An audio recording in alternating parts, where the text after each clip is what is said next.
Comienza Palabras Mayores, entrevistas al universo del Real Zaragoza en leonsepia.com.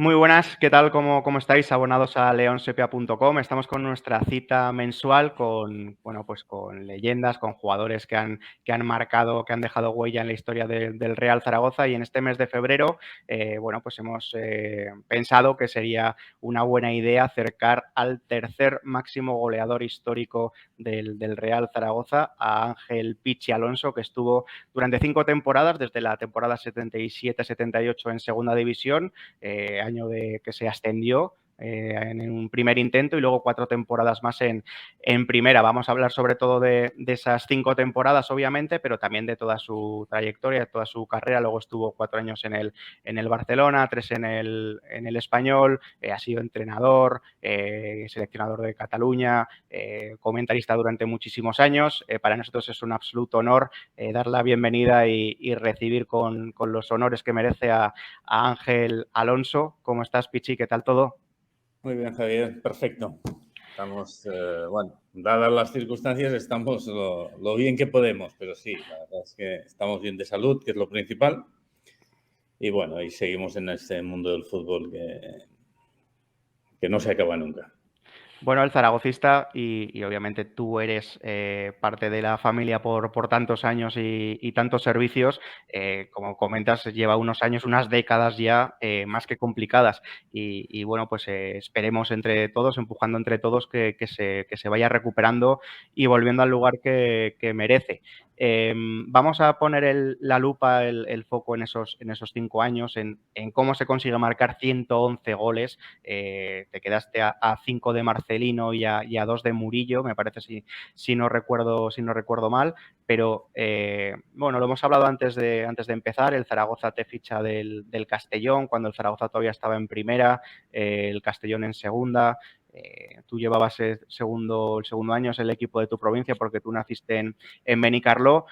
¿Cómo era el Pichi antes de llegar a Zaragoza, ¿no? Incluso antes de ser futbolista, de debutar con el Castellón en segunda? ¿Cómo te dio por el fútbol cuando viste que tenías cualidades o posibilidades de dedicarte a ello?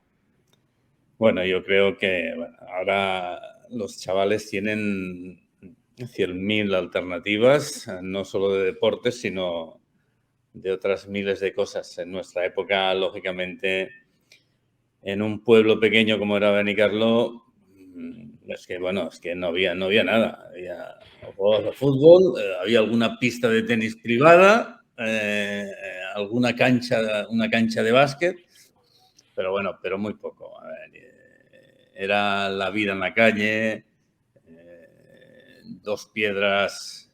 Y bueno, las calles sin asfaltar, lógicamente, 2 piedras aquí, 2 piedras allá, y partido, y cada media hora pasaba un coche, quitábamos las piedras, lo típico, ¿no? Y si hacíamos partidillos, incluso había campo de los marineros, que significaba un descampado, que no había nada, indudablemente ni porterías ni nada, con piedras, y ahí jugábamos contra los marineros, otros en la zona alta del pueblo. A ver, pocas alternativas teníamos, pero éramos súper felices, sinceramente. Y yo creo, muchas veces me han preguntado, oye, si pudieses dar marcha atrás, ¿en qué época de tu vida te quedarías? Pensando que diría, bueno, pues en el Zaragoza, en el Real Zaragoza, porque empecé, o en el Barça y tal y cual. Yo les digo, bueno, tenía 10, 9, 10, 11 años en mi pueblo. La época que estabas todo el día en la calle, todo el día jugando. Nos llamaban por la ventana a comer, y subías a comer y acababas de comer y ya estabas otra vez en la calle jugando, ¿no? Y lógicamente el sueño de todos los chavales, no solo mío, sino de todos los chavales del pueblo, era ese soñar con que un día podía ser futbolista, pero vamos, no. En esa época simplemente es un sueño. Yo me acuerdo jugar en la terraza de mi casa, que estaba, que eran 2 pisos, arriba, que había un espacio muy grande. Yo jugaba a básquet, tenía una canasta allí, y a fútbol jugaba yo solo. Y yo era Emiliano, Sevillano, o era Johan Cruyff, o era Pelé, en fin. Esos sueños de crío, ¿no? Y luego verdaderamente pues vas dando pasitos a pasitos. Teníamos un equipo infantil que era La Salle, jugábamos el campeonato provincial de ahí, que éramos todos amigos. Y pasaron todos al al juvenil del Benicarló y yo no pude pasar porque era un año menor que ellos, ¿sabes? Y había esa reglamentación, bueno, ahora no tiene sentido, pero en aquella época era, no podías, si no tenías la edad reglamentaria no podías jugar en esa categoría. Y ese año precisamente que yo repetí en infantiles, creo que fue el año que di un paso hacia adelante como futbolista, ¿no? Y luego ya al año siguiente entré en el amateur, bueno, juvenil ni estuve prácticamente, estuve 2 o 3 partidos, me subieron al amateur del Benicarló, estuve muy poquito también y ya muy joven me subieron al primer equipo y estuve 2 temporadas, me parece, con el Benicarló en regional preferente y no sé si llegamos a estar en tercera, creo que no. Y de ahí ya me fichó el Castellón. La verdad que vuestra generación jugabais como vivíais, ¿no? Realmente el fútbol era casi la única salida. Recuerdo que José Aurelio Gay que contaba que en su barrio de Madrid había muy pocas opciones de no acabar en la cárcel o la única salida honrosa era ser futbolista, ¿no? Era en una sociedad que era mucho más exigente. ¿En qué momento tienes la sensación de que puede cumplirse ese sueño? ¿Cuando llegas al Castellón o todavía el Castellón parece que puede ser algo efímero? Sí, me ficha el Castellón y bueno, firmo por 2 años, pero esa sensación de que, bueno, que te puede salir bien o te puede salir mal, y igual a los 3 años estás jugando en el Benicarló otra vez, o en el Burriana, o en el Nules, en las categorías esas, ¿no? O sea, todavía no tienes esa noción de que el fútbol va a ser tu vida, ¿no? Es tu vida por lo que te gusta y porque estás enamorado de él, pero no sabes si va a ser tu profesión o no. Y cuando me ficha el Real Zaragoza es cuando me doy cuenta de que verdaderamente el fútbol va a ser mi profesión y al mismo tiempo mi vocación, porque ya hemos explicado que el sueño de todos los chavales y particularmente mío era sin dudar pues el fútbol, ¿no? Y ese año cuando me fichan el Real Zaragoza digo, bueno, de hecho me caso para ir a Zaragoza, incluso, ¿no? Con la novia de siempre, que es la que sigo teniendo, que tiene mucho mérito por parte de ella, de haberme aguantado tanto. Zaragoza bien vale una misa, ¿no? Que diría Napoleón. Sí, sin duda, sin duda. Bueno, es esa segunda temporada en el Castellón, creo que en torno a febrero o por ahí, cuando el Zaragoza todavía en primera, ese fue el año del descenso. Avelino Chávez se fija en ti, pues se habría fijado mucho antes, pero te hace una oferta para la siguiente temporada, sin tener claro que esa siguiente temporada iba a ser en segunda división. Se termina descendiendo y, bueno, pues tú llegas a un equipo, además, por lo que hemos podido averiguar, te incorporas algo tarde porque te coincide, no sé si con la mili en Toledo, y la primera impresión que le causas a Arsenio no es la mejor, ¿no? Dice, pero este es el delantero que me habéis fichado porque, claro, Pichic, quizá a mí me ha recordado un poco la descripción que te han hecho a Raúl, ¿no? Que da la impresión de que ni era el más fuerte, ni era el más rápido, ni era el más grande, ni era el más... pero marcaba todos los días. Entonces, bueno, pues pronto, creo que a partir de octubre o por ahí, pronto te dieron una oportunidad, te pudiste poner a tono físicamente y fuiste un absoluto avión. Sí, a ver, por partes. De entrada, en febrero se llega a un acuerdo para, no solo conmigo, sino con 2 futbolistas, conmigo y con Ramón, que era un central también del Castellón, y el Zaragoza tenía opción de quedarse con uno o quedarse con los 2. Al final deciden quedarse solo conmigo y bueno, yo voy a Zaragoza, me caso el 15 de julio, el 21 de julio empieza la pretemporada y el 1 de agosto me voy a Toledo a hacer las milicias, porque hice milicias universitarias y de IMEC y había hecho el campamento en Valencia y entonces tenía que hacer las prácticas de sargento alférez en Toledo. Imagínate, ya estoy 2 meses en Toledo. Bueno, entreno 5 días con el equipo, 4 o 5 días en Sabiñánigo, que hicimos la pretemporada en Sabiñánigo, y me tengo que ir. Y me voy a Toledo, estoy 2 meses y vuelvo. Es cierto que cuando firmé el Real Zaragoza estaba en Primera División, yo firmaba por Primera División y entonces bajó ese año a Segunda y volví a jugar en Segunda. Aspecto que te digo que a mí me fue muy bien. Creo, vamos, visto el paso del tiempo y demás, pues no es lo mismo A ver, yo era un chaval que pesaba 63 kilos, que venía de jugar en segunda división, en Esmirrião, y dar el paso directo a primera y tal y cual, pues igual hubiese tenido muchas más dificultades, ¿no? Y tal vez me fue, egoístamente hablando, me fue mejor el hecho de que el Real Zaragoza hubiese descendido a segunda, porque la obligación no era tan grande, ¿no? Entonces me fui a Toledo y a la vuelta, pues nada, Arsenio me dice, bueno, va a tener que hacer una pretemporada, bueno, un mes de más o menos para que pueda empezar a contar con usted y tal. Muy bien. Yo empiezo a entrenar y, bueno, y no sé si habían pasado una semana o 10 días o no sé qué. Tiene un problema, una discusión con Rubial y, bueno, y aparta a Rubial y entonces, ¿qué va a pasar? Pues la prensa, las dos alternativas, o juega Alonso o juega Camacho, que será el padre del que luego ha sido un excelente futbolista, de Juanjo, exacto. De Ignacio. Y se decidió por mí y, bueno, entré y lógicamente me costó marcar algún gol al principio. En el primer partido no marqué, me parece, pero bueno, en el segundo o en el tercero ya empecé a marcar. Y tuve la suerte pues de encadenar ya posteriormente goles y demás y quedarme como titular fijo. Bueno, dices... A lo que tú decías, Javier, de que eso me lo comentaron muy posteriormente, ¿no? Pero se ve que Arsenio, cuando me vio salir un día de la ducha, hizo un comentario que me decía, joder, este es el delantero que me han traído, ¿no? Como que, con ese cuerpecito que vamos a hacer, ¿no? En aquella época Supongo que luego no pensaría lo mismo, porque me parece que acabé marcando 22, 23 goles en 28 partidos, ¿no? O sea que... exactamente a eso iba, que tienes una memoria privilegiada, ¿no? Antes que los defensas comían carne cruda y tú llegas y haces 22 goles en 28 partidos y eres convocado para la selección estando en segunda división. Sí, que además me parece, creo recordar que con Kini en aquella época fuimos los únicos que nos habían convocado a un entrenamiento, una concentración de la selección, siendo jugadores de segunda división. Sí, eso es. De hecho, no fuiste pichichi de la categoría de la temporada porque un jugador del Castro. Del Depor, eso es, hizo un hat-trick el último día. Si no hubiera sido pichichi esa primera temporada.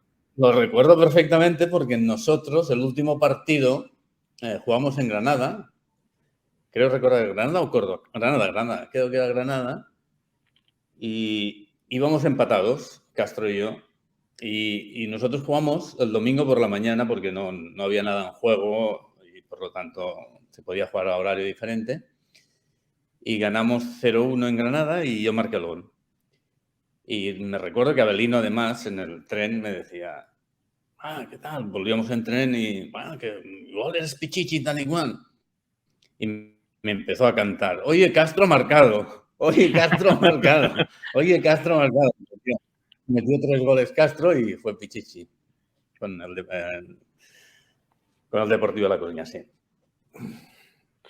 Bueno, regreso a Primera División y repasaremos todos los entrenadores que has tenido, que yo creo que has tenido muchos y muy variados, y de Arsenio se pasa a Boskov, que yo creo que dejó una huella tremenda en Zaragoza. ¿Cómo fue esa vuelta, ya debutar en Primera División en un Real Zaragoza que en aquel momento, para los más jóvenes que vean este podcast, era un equipo que apuntaba siempre con grandísimos jugadores, muy buen fútbol y sobre todo grandes delanteros, como tú fuiste uno de ellos? Sí, fue un cambio, yo diría que brutal. Fíjate que Arsenio ascendió al equipo a primera y no continuó como técnico. Normalmente, pues cuando asciendes es que se ha llevado a cabo una muy buena labor y todo el mundo está contento y todos siguen, ¿no?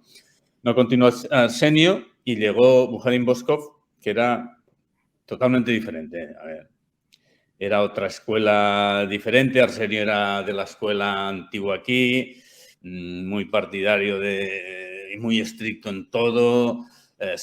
sabíamos lo que hacíamos lunes, martes, miércoles, jueves, viernes, el sábado fiesta, el lunes fiesta. Se sabía perfectamente todo. Hoy que es martes, ¿qué vamos a hacer? Pues mira, hoy o miércoles, ¿qué vamos a hacer? Hoy la saca de balones se queda ahí fuera, no vamos a tocar ningún balón. Preparación física, vueltas, coger una pera, una manzana, un espárrago, esto. Sabíamos exactamente todo lo que íbamos a hacer.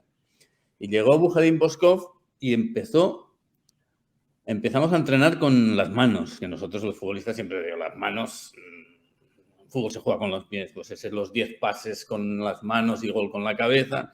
O sea, una serie de formas jugadas que aquí era una novedad grandísima, ¿no? Y para nosotros era muy divertido, porque ibas a cada entrenamiento sin saber verdaderamente lo que ibas a hacer. Y eso motiva mucho, ¿no? A la hora de trabajar. En cambio, el problema que tenía Bujadín, en paz descanse, es que desde el banquillo no veía nada. Yo recuerdo un partido que me pasé, no sé por qué circunstancia, en el banquillo a su lado, y metía gol uno y preguntaba, ¿y quién lo ha metido? ¿Y quién lo ha metido? ¿Sabes? En ese sentido, que no veía demasiado.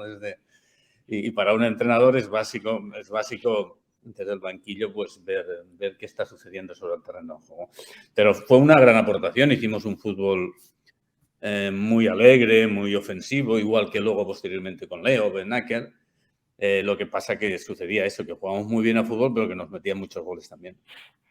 Sí, claro, eso lo que comentabas de Boskov, ¿no? Que al final la lectura del partido mientras está jugando es importante y la frase que lo hizo eterno, ¿no? La de fútbol es fútbol, quizá lo resume o lo define mejor de lo que parecía, ¿no? Que al final le costaba eso, entrar en la cierta profundidad o en el cierto matiz del partido. Si os parece, me gustaría recordar, lo digo por también dibujar la silueta de Arsenio en el Zaragoza. Es un año que es el de la temporada primera de Pichi con el club aragonés, que se termina extendiendo siendo campeón. Me parece que es la única vez que el Zaragoza ha sido campeón de una categoría. Lo hace con cierta holgura sobre el Recreativo y sobre el Celta, me parece, pero los inicios son complicados. Hasta mitad de temporada no se termina de despegar y se termina extendiendo un día de San Jorge, un 23 de abril,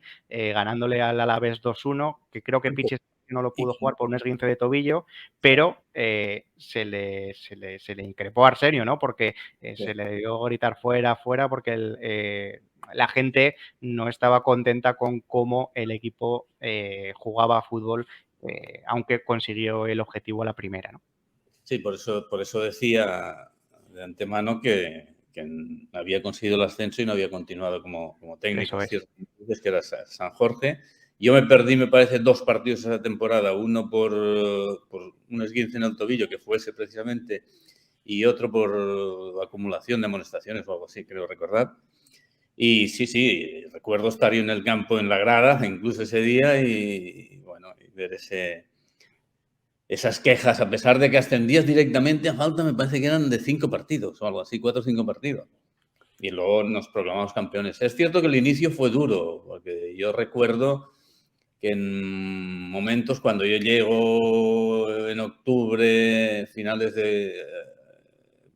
mitad de octubre, finales de octubre, íbamos quintos, sextos, séptimos, ¿sabes? No acababa de arrancar el equipo, pero luego cogió la directa.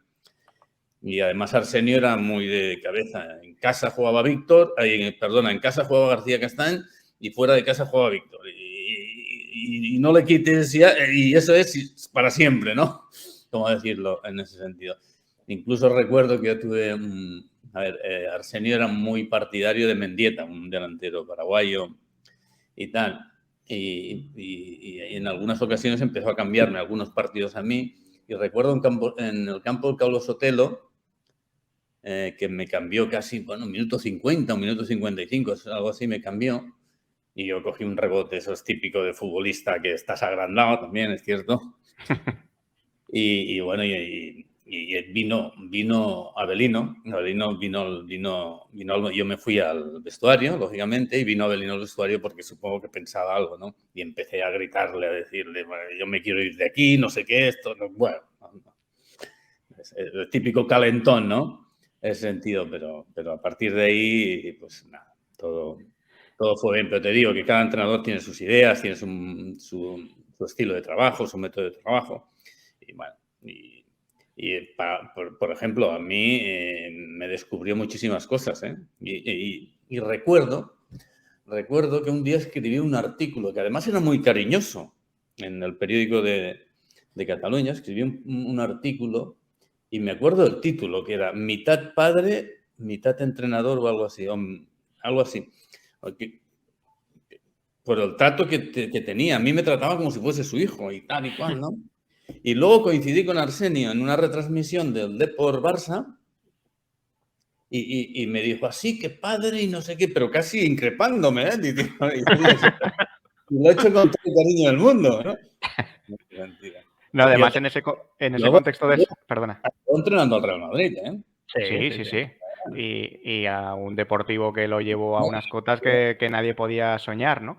Pero igual en ese contexto de primera experiencia fuera de casa siendo joven, es un perfil de entrenador necesario, ¿no? Para el desarrollo personal y el desarrollo profesional. Y además era una temporada complicada, no solo porque venías del ascenso, sino que porque había un cierto cambio de guardia. Se retiraron Violeta, Planas, Manolo González, absolutos iconos aquí. Continuaron algunos, como has comentado, García Castain, Manolo Nieves siguió Arrúa. Se fue Jordao, creo que había una cierta tensión entre ambos, se fue Jordao al Sporting de Lisboa y permaneció Arrúa, no solo en ese año que se ascendió con él, entre otros, sino que luego el primer año en primera división fue el último de Arrúa con el Zaragoza también. Sí, recuerdo que el último partido que jugábamos en casa, Nino se quedaba delante del portero y miraba a ver si estaba yo al lado para pasármela, porque estaba luchando por el pichichi para ver si la podía meter yo, ¿no? ¿Qué tal ese recuerdo con Arrúa? Porque es uno de los tótems en la historia del zaragocismo, ¿no? Sí, lo que pasa es que no lo viví demasiado yo con él y bueno, ya era la recta final de él, no tenía las rodillas y tal, pero había sido un jugador inmenso. Cierto, cuando llego, en la pretemporada, cuando llego están Arrúa y Jordao y al final se va a Jordao por esos problemas que había. Y respecto a Boskov, que te decía antes, recuerdo que tuve un pique con él, no sé por qué. Bueno, no, yo no tuve ningún pique, él. No, porque supongo que dije algo que no recuerdo exactamente qué, pero... sí, que venía no sé si fue por la selección, jugamos contra... Es que no recuerdo si era que venía yo de la selección, que me habían llamado y tal y cual, y había tenido... sí, porque creo que yo entendí que le había faltado el respeto a la FITA en un momento dado, porque dijo, en unas declaraciones dijo, no nada, no dribla, no corre, no chuta, no nada, ¿no? Hablando de... Y entonces yo, bueno, de alguna manera le defendí un poco. Y tuve un problema que creo que iba a la selección, o venía de la selección, y en vez de felicitarme, me echó una bronca del carajo. Hombre, no, es que yo tuve la suerte además de ser capitán durante muchos años ahí. E incluso el privilegio y el honor de que había jugadores del filial que subían al primer equipo y estaban conmigo y que me venían a mí a pedir consejo sobre lo que podían pedir o tal, ¿no? Y a mí eso, lógicamente, porque yo era joven también, no era un veterano ni muchísimo menos, ¿no? Y sí es cierto que, bueno, que por ejemplo, con Armando Sisqués tenía una relación muy, muy cercana. Todos tenían que pedir cita para ir a hablar con él y yo llegaba a la puerta, picaba y le decía, Presi, ¿puedo pasar? Sí, pasa, ya está, ¿no? Entonces, bueno, eran conscientes de que yo tenía esa relación y muchos de los chavales que subían y que estaban el primer año del primer equipo tenían que renovar, me decían, oye, Pichi, ¿qué crees tú? Que no sé qué es, que miras. Bueno, al final eres un experto en la materia porque creo que nunca has tenido representante, ¿no? De hecho, cuando hubo un primer acercamiento del Barça en tu tercera temporada porque te quería Kubala, Kubala, que era el seleccionador en los 3 partidos internacionales que disputaste, lo que ocurre es que, que perdieron un partido de Copa y lo destituyeron y ya se diluyó ese interés, pero a los 2 años, al final de tu quinta temporada con el Zaragoza, vuelve el Barça y directamente negocias con Núñez, ¿no? Te dices, si es que voy a venderte. Y dices, bueno, no te preocupes que de esto me encargo yo también, como si fuera un centro al área, ¿no? Sí, no, la verdad es que no. En nuestra época tampoco es que se estilaba demasiado tener representante. Había muy pocos representantes. Estaba Minguella, el que llevaba Johan, ¿cómo se llama? Basilevic, que estuvo por Barcelona porque, si no recuerdo mal, fue el representante de Troviani cuando lo fichó el Zaragoza del Elche. Y yo estaba... Yo tengo que decir que yo renové o mejoré contrato cada uno de mis años que estuve en el Real Zaragoza, es cierto, ¿eh? Se portaron muy bien conmigo y tal. Y entonces, en ese momento, Armando Sisqués me llama y me dice, oye, ven que te voy a vender el Barça, que te vamos a traspasar y tal y cual. Que me lo había dicho no sé cuántas veces antes. Y yo me quejé, mira, yo soy íntimo amigo de Víctor, ¿no?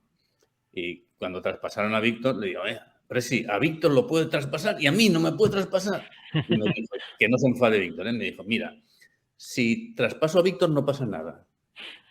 Si te traspaso aquí, igual me tengo que ir, porque la gente se empezará a meter conmigo y tal igual. Yo digo, va, entonces, ¿qué? Me jodo yo, ¿no? Vale, pues nada, espera.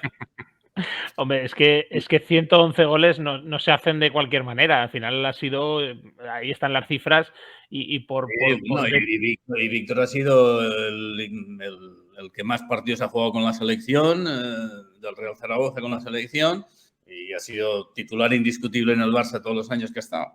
Sí, sí, ni que decir. A ver, Víctor es un buen amigo de nuestro y de León Sepia y también le hicimos Bueno, mira, ahora estoy en un gimnasio ¿sí? Que es nuestro, que bueno, que lo llevamos Víctor y yo. O sea, Sí, lo conocemos. Que es normal que renovaras cada año, que mejoraras tu contrato, porque lo que hablamos, la cantidad de goles, esa primera temporada, incluso esos 5 goles que le haces al Español en un 8-1, que todavía las fotos corren por ahí de vez en cuando, porque es un resultado absolutamente histórico. Y además 5 goles a Urruti, que luego tuviste como compañero. Y eso, además, que se decía que no tenías en los informes, que no tenías un buen remate de cabeza y ese día hiciste 3 de cabeza. Sí. Precisamente la cabeza, a pesar de que no mido 1,90, era una de mis mejores armas. Por intuición y por anticipación, marqué muchísimos goles de cabeza. Sí es cierto lo que comentas, que posteriormente me llegó el informe que había hecho el técnico del Español de que Alonso de cabeza no va bien de cabeza. Y ese día estuve muy afortunado. De hecho, bueno, el pobre Javier, porque luego fui compañero en el Barça, había otro compañero, Manolo, que cuando nos duchábamos siempre le decía, a ver, Javier, ¿cómo esta mierdecita de tío te pudo meter 10 goles? Javier se cabreaba. Ahora los tiene que meter. No, ahora es cuando los tiene que meter, ¿no? Pero, en fin, son anécdotas que suceden. Desde luego. Y bueno, hablábamos de Buskov, estaba pensando aludir a un hecho que también te une con Urruti, pero fue años más tarde y ya como jugador del Barcelona desde la óptica zaragocista, me refiero. Entonces, por no desordenar mucho la entrevista, lo dejamos para dentro de unos minutos.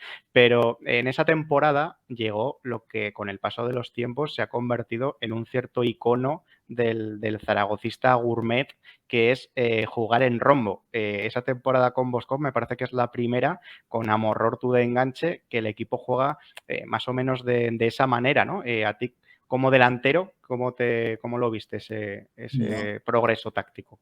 Y es que yo creo que Buskov es el introductor del media punta en la Liga Española, ¿eh? Luego se convirtieron, todos los extremos se convirtieron en medias puntas. Y es cierto, y era Chema Morortu el que hacía esa labor, ¿no? E incluso luego lo viví aquí en el Barça y posteriormente con Chechu Rojo, con Venables, que hacía esa misma función ahí del jugador que cae, que parte de la media punta, cae a derecha, cae a izquierda y tal y cual, ¿no? Y bueno, sin ir más lejos, ahora tienes ese dibujo, el único equipo que tiene ese dibujo parecido es el Celta, Lo que pasa es que en la media punta está el Denis Suárez, que no es ese perfil de futbolista que rompe a los espacios, sino que más viene a recibir, ¿no? Pero es un sistema de juego que en su época el 4-4-2 en rombo, vamos, por decirlo de alguna manera, ¿no? Que funcionó muy bien. Ese año con Boskov, vamos, tuvimos muy, muy buenos partidos ofensivamente hablando. Oye, la temporada siguiente se empieza a dar un salto ya, yo creo que de calidad, ¿no? De aquel equipo que viene de segunda división. Víctor ya está absolutamente afianzado. Llega Valdano con Badiola, que en un suceso que aquí es muy histórico, aquel incendio que sucedió en Zaragoza, que además Valdano venía un poco de relleno en la operación, porque el bueno en teoría era Badiola, ¿no? Estas cosas que pasan un poco como te pasó a ti en el fichaje del Castellón, ¿no? Que dudaron si ficharon uno o a dos, ¿no? Estas circunstancias que tiene la vida, ¿no? Que Zaragoza se empieza ahí a formar porque realmente, visto con perspectiva, era un equipo que apuntaba a la parte alta de la tabla. No sé si es ese año que ya está, que viene también amarilla. ¿Puede ser ese año o es el siguiente? Me parece que es el siguiente. El siguiente.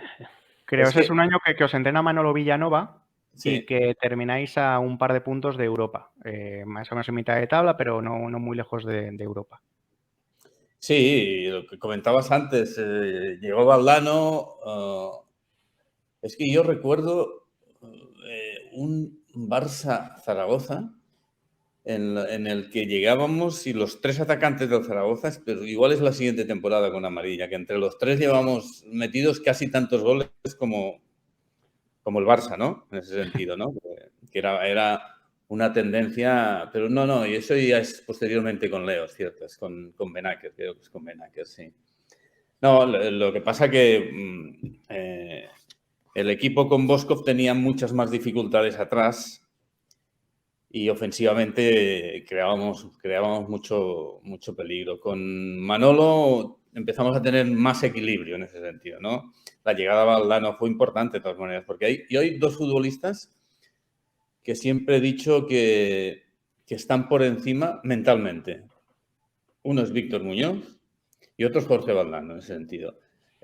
Son los típicos futbolistas que la gente le está pitando y no se esconderán nunca. Les salen las cosas mal y el jugador, lo fácil que es, bueno, no participo, por lo tanto no voy a fallar y no me van a silbar. El miedo al fracaso te cohíbe y no vas. Y entonces perjudicas al equipo. Y a Víctor y a Jorge, cuando más, yo recuerdo la Romareda silbando a Víctor porque perdía un balón y a la jugada siguiente recuperarlo inmediatamente y aplaudir y volverlo a perder y volverle a silbar y volver, ¿sabes? Y con Jorge sucedía lo mismo. En vez de quedarte quieto y al lado del que te marca y no moverte, cuando le silbaba a la gente porque las cosas salían bien, más quería participar, más se ofrecía, más quería el balón, más buscaba la jugada individual, más el desequilibrio en uno contra uno. Y eso beneficia, sin duda, ese pensamiento, esa manera de actuar beneficia al equipo. Sí, la verdad, porque... No, iba a hacer una punta que yo siempre diferencio jugadores de fútbol de futbolistas y yo creo que la principal diferencia es la gestión del error.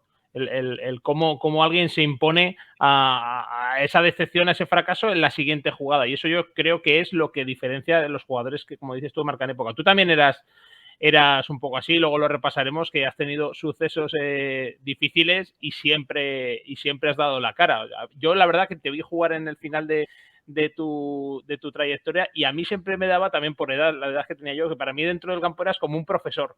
Y luego escuchándote analizar el fútbol es un poco eso, ¿no? Todas las jugadas las mejorabas, todos los apuntes le dabas a los compañeros que muchas veces eran más jóvenes que tú, sobre todo en tu época del Español, y siempre tenías esa interpretación del juego desde un paso más atrás que muchas veces es muy difícil. Mira, yo como anécdota te contaré que al principio no, pero posteriormente lo que hacía era copiar las pretemporadas, escribir todas las pretemporadas de los entrenadores que tenía y de determinados partidos que habían novedades tácticas o algunas cosas, o si corregía, yo qué sé, Clemente en el Español, pues frente al Real Madrid en casa teníamos un problema grave que que Butragueño y Hugo Sánchez bajaban a recibir, los centrales nos seguían, recibían entre líneas, se daban la vuelta, Gordillo por una banda, Michel por la otra y nos fundían, ¿no? Y en el descanso, Clemente dice, oye, el único problema que tenemos es este, y se acabó el Madrid, ¿no? Entonces, todos esos detalles yo me los anotaba. Tengo las pretemporadas de Bosco, de Leo Benacker, partidos de esos, ¿no? Porque siempre he sido muy metódico en esas cosas, ¿no? Que luego me he dedicado a entrenar y me he dado cuenta que necesitas otras cosas, aparte de poder ver el fútbol, aparte de poderlo entender, aparte de tal, pues tal vez tienes que ser, a ver, no voy a decir, no quiero decir palabrotas, pero tienes que ser algo así porque también es cierto que el futbolista es la persona más egoísta que hay del mundo, sin duda, ¿eh? Y yo cuando estuve entrenando, pues ver que acabamos de perder y que en la vuelta en el autobús al cuarto de hora ya la gente en el final del autobús ya se estaba riendo y jiji, jajaja, yo no lo entendía. No me entraba en la cabeza, y bueno, y necesitas pues dar un golpe de efecto si es necesario, ¿no? Y tal vez dije, oye, no me voy a complicar la vida yo tanto. Oye, ahora que has abierto este camino, luego volveremos a tus 5 años, a tus 5 temporadas, a lo que queda de ellas en el Zaragoza, pero ya que has abierto este camino, más allá de tu trayectoria como entrenador, que empezaste muy pronto, nada más retirarse, o muy pronto después de retirarte con el Figueras en segunda división, luego estuviste de segundo de Víctor en el Mallorca, tuviste incluso una experiencia de media temporada en Ucrania, en el Metalux Donetsk con Jordi Cruyff, y luego pues durante muchos años seleccionador de Cataluña. Más allá de eso, a nosotros lo que nos ha llamado la atención repasando tu trayectoria es precisamente lo que comentas, la diversidad de influencias que como jugador has recibido desde el banquillo, porque te ha entrenado desde Ben Hacker, Udo Lattek, Venables, el propio Clemente, que me parece que en lo táctico es el entrenador como has comentado que te sorprendió más, ¿no? Para bien.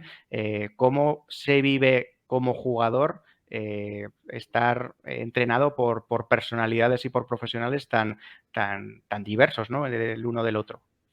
Bueno, primero te puntualizaré en el sentido de decir que el futbolista generalmente habla del entrenador que tiene en función de cómo le va al futbolista. Entonces, ser objetivo en ocasiones es complicado en ese sentido, ¿no? Pero bueno, una vez dicho esto, pues lógicamente los hay mejores y peores, los hay muy buenos a la hora de entrenar, pero en cambio no tan buenos a la hora de leer, de tener una lectura de lo que está sucediendo en el campo.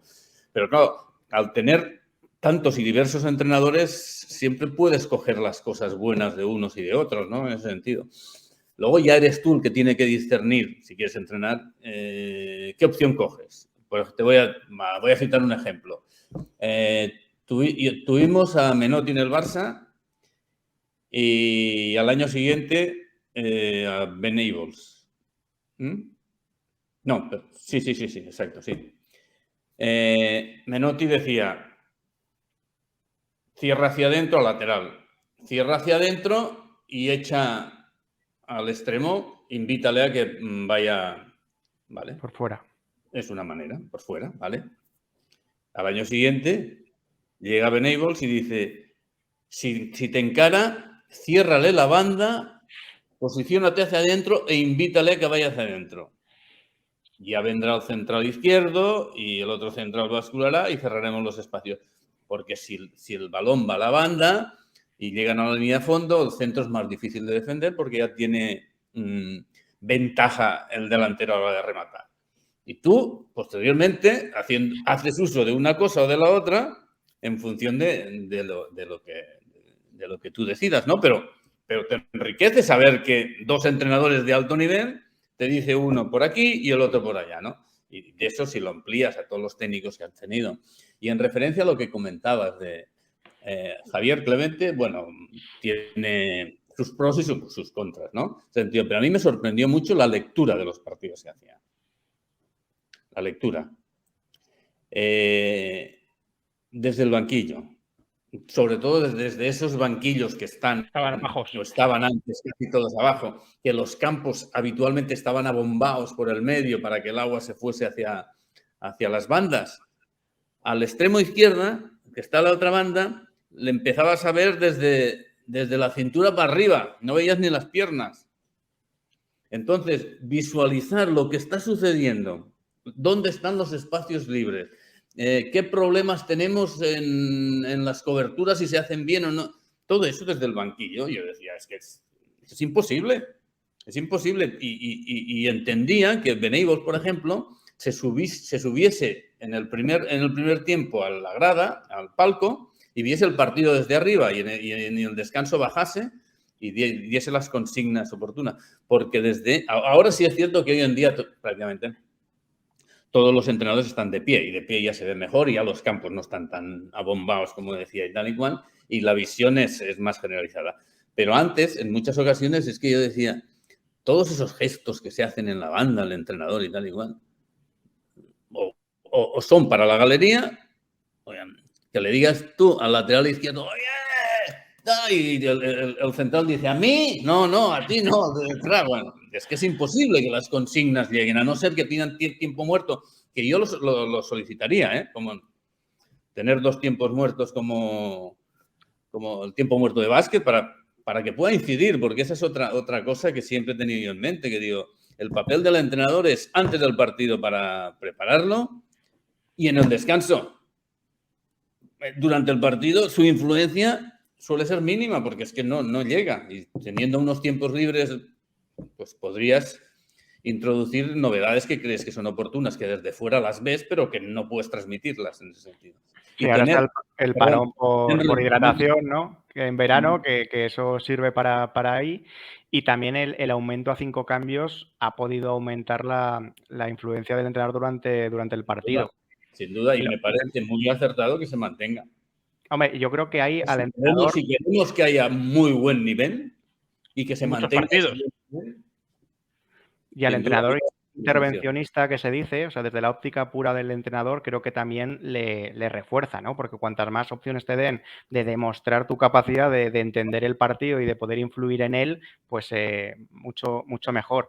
En cuanto a Venables, es que yo creo que desde su época, y probablemente antes, pero como no había nacido no lo sé, ¿no? Pero desde su época, los banquillos en Inglaterra ya había una cierta costumbre de que estuvieran más o menos elevados, que estuvieran incluso dentro de la grada, y no tiene nada que ver verlo desde ahí o desde fuera. Y me ha hecho mucha gracia tu reflexión sobre Menotti y Venables, porque al final resume el modelo de 2 estilos de fútbol. En el fútbol sudamericano te dañaban por dentro a través de paredes, de asociaciones, y en el fútbol inglés te dañaban por fuera, cuando te ganaban línea de fondo y te atacaban el área, ¿no? Entonces, al final cada uno también es hijo del fútbol que le ha tocado culturalmente vivir, ¿no? Sin duda, sin duda, sin duda. Palabras mayores. Entrevistas al universo del Real Zaragoza en leonsepia.com.